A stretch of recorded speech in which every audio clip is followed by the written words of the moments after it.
Good morning. It is a pleasure to talk to you guys because I've never interviewed for Heartland. I'm really excited. This season, the longevity of this series is phenomenal. The way it impacts Canadians is phenomenal. There's so many other shows about the city. It is so refreshing to have a show about the country.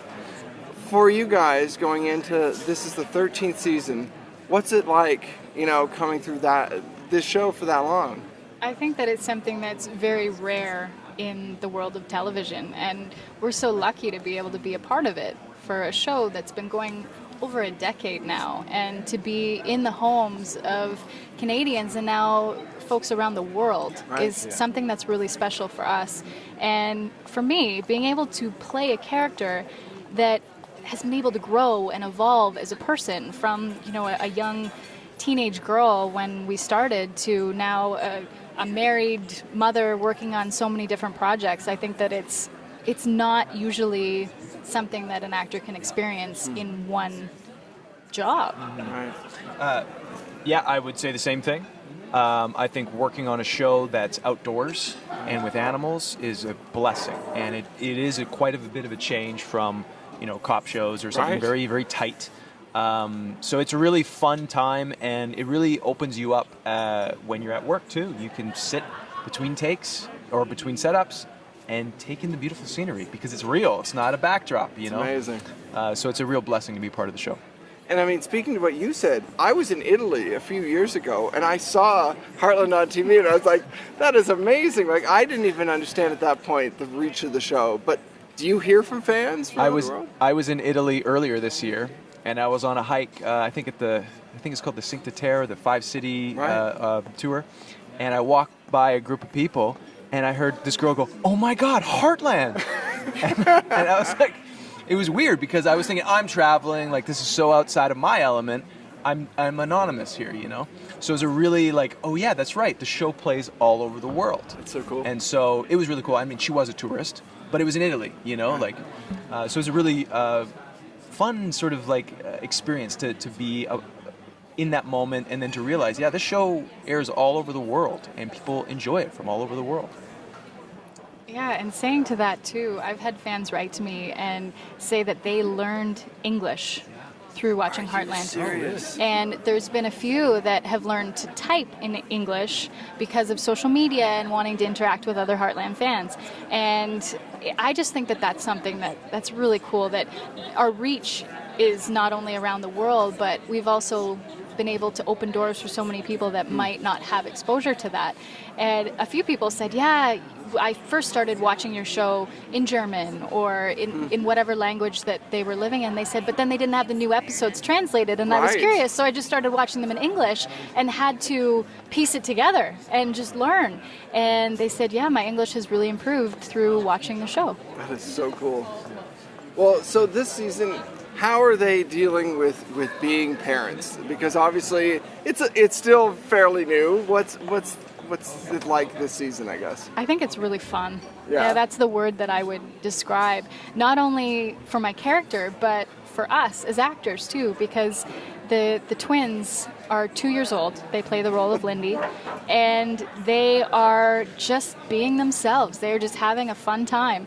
And so for us, we have to have fun too, because if we're stressed out or we're trying to get a scene, then they read that and they don't want to be there, because what 2-year-old would want to be around a stressed adult? So we have to keep it fun and real, and a lot of times we'll just play games, and we'll say to the director, okay, we're just going to play with these girls, and whenever you feel that it's going well, then you can call action and we'll start the scene, because it's That's different, amazing. right? You're not working with trained actors, you're working with these real beings that just are there to have a good time. Wow. They have no concept. And we had one scene where Lindy was supposed to be playing with her little kitchen set. And so I had to be playing with her and oh yeah, put the bacon in here and fry this up, and we're making a soup, and you're just playing, and it would be 30 seconds of just playing with her, and not trying to just to make her feel comfortable. Right.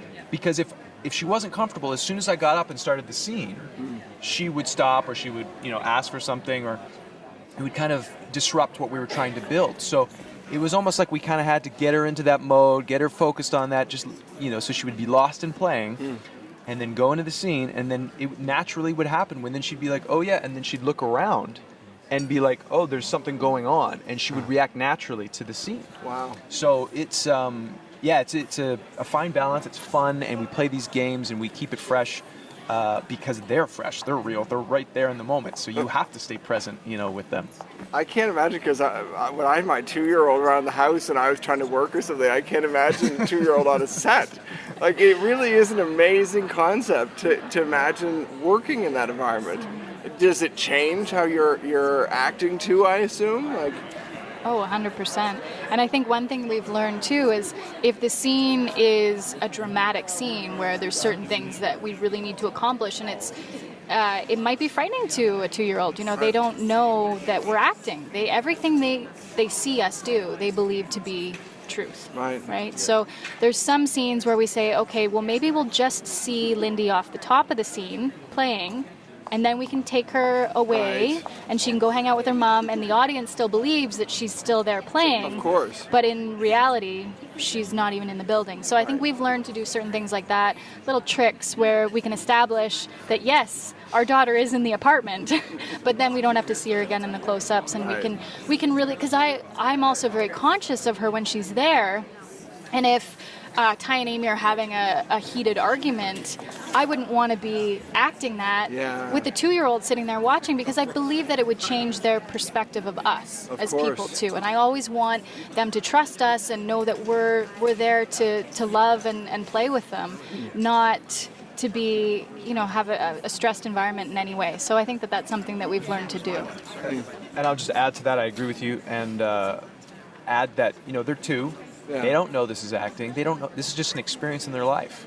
And so, if there's a dramatic, heated, tense moment, there's no cut, oh, that wasn't real. Right. Oh, let it go. No, that's in their memory. Yeah. So we have a responsibility to sort of protect that sort of growth of the young human mind and what's being taken, in our environment that we have control over, to make sure that we can do camera tricks like that. Right. Just to isolate, and just because why they don't need to have that, For So we're very aware of that, and with animals for that matter too.